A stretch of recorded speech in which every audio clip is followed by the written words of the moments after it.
What's up, squad? This is Brandon from the Bantu Sun. Thank you so much for joining me today. So, I just saw that Russia has officially accepted a position on President Trump's newly created Board of Peace. Now, nobody really knows exactly what the Board of Peace is really about and its purpose. A lot of people think that, or it was originally stated that it was going to be there to oversee the ceasefire or what was going to happen for over Gaza as that conflict gets negotiated down for a more sustainable duration. But I figured since the Russian accepted, I was like, hey, let me see who's all on that list, what's going on. So I was able to find this Los Angeles Times article, and it has just been updated as this morning. So I don't think it's going to have, actually, it doesn't have the Russians on here. But I wanted to see who is part of this new Board of Peace. And I've got to tell you, looking at some of these countries, these I don't know if this is the Board of Peace or the Legion of Doom. Like this is probably one of the greatest aggregations of human rights abusers I ever seen in one place. It's absolutely astonishing. I'm going to go ahead and list some of the country, and this is just a few. Not all countries are like this, but I'll go ahead and list the countries that have accepted, declined, and haven't responded yet to President Trump's invitation. Now, of course, I think it's going to be a little selection bias where you have a country like Russia who's on the outs with the United States or the West.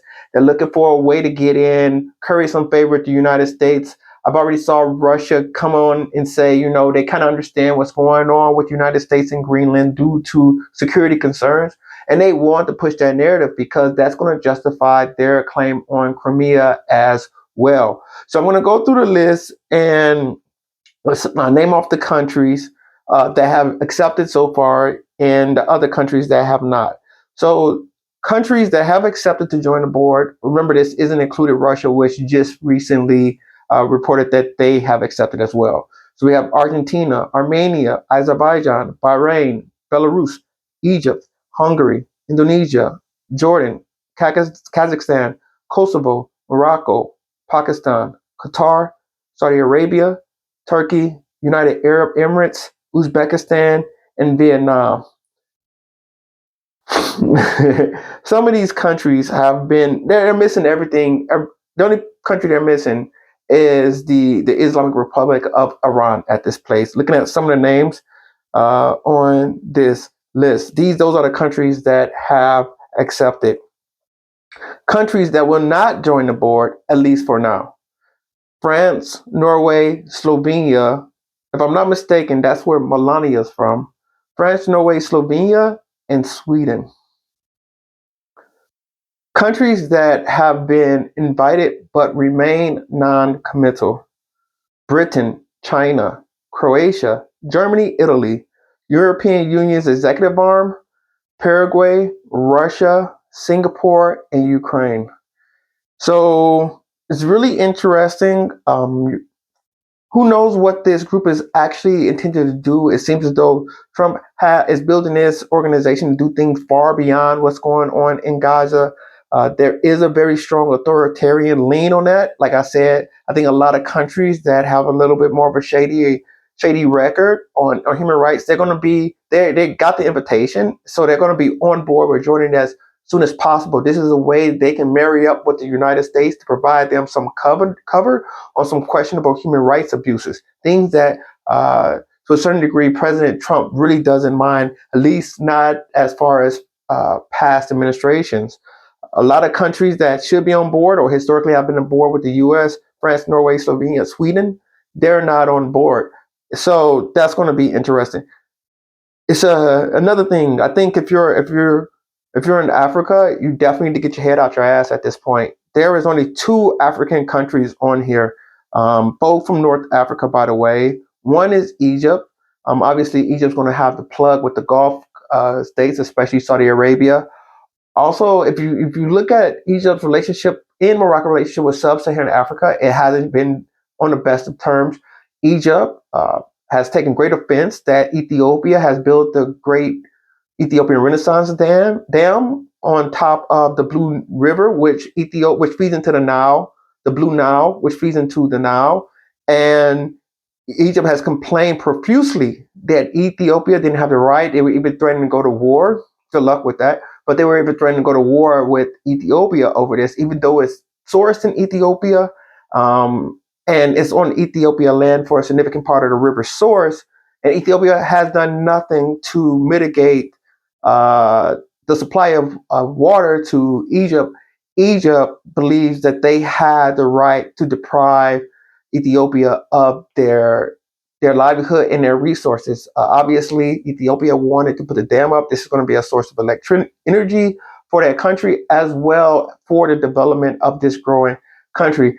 I have some metrics, and Ethiopia is one of the most dynamic countries over the next 20 years at minimum, as they are growing demographically, and they're going to want their economy and the resources they need to accommodate that to be available to them.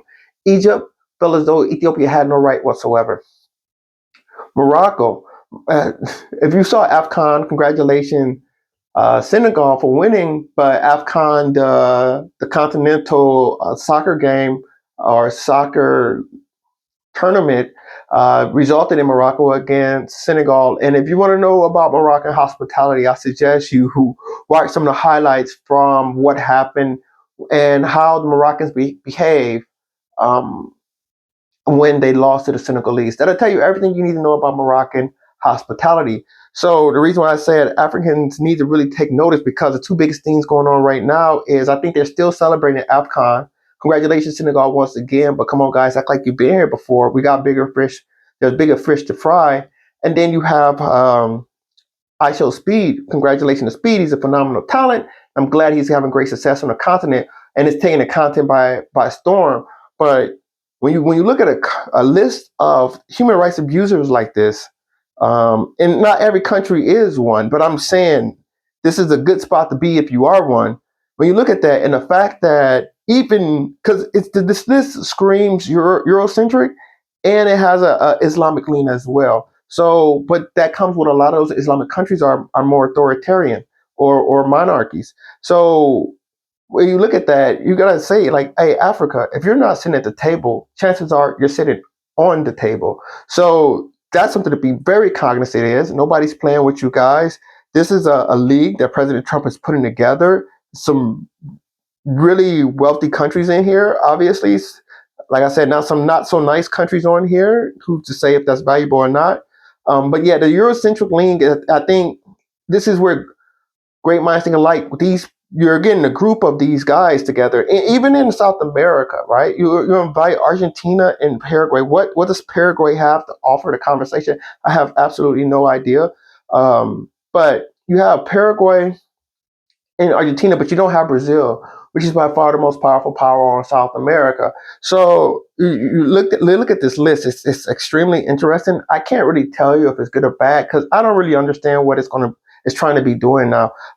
Some say it could be to circumvent some of the dysfunctional world orders, such as the UN or WTO or other groups, but this is all cattle no hat. You know, these countries, the ones that have accepted, many of them have a history of human rights abuses. Not all, but this is going to be interesting to see what President Trump is actually bringing these countries to do for peace and how they plan to implement that peace. So, other than that, like it's not the most powerful countries, the group, and it's not.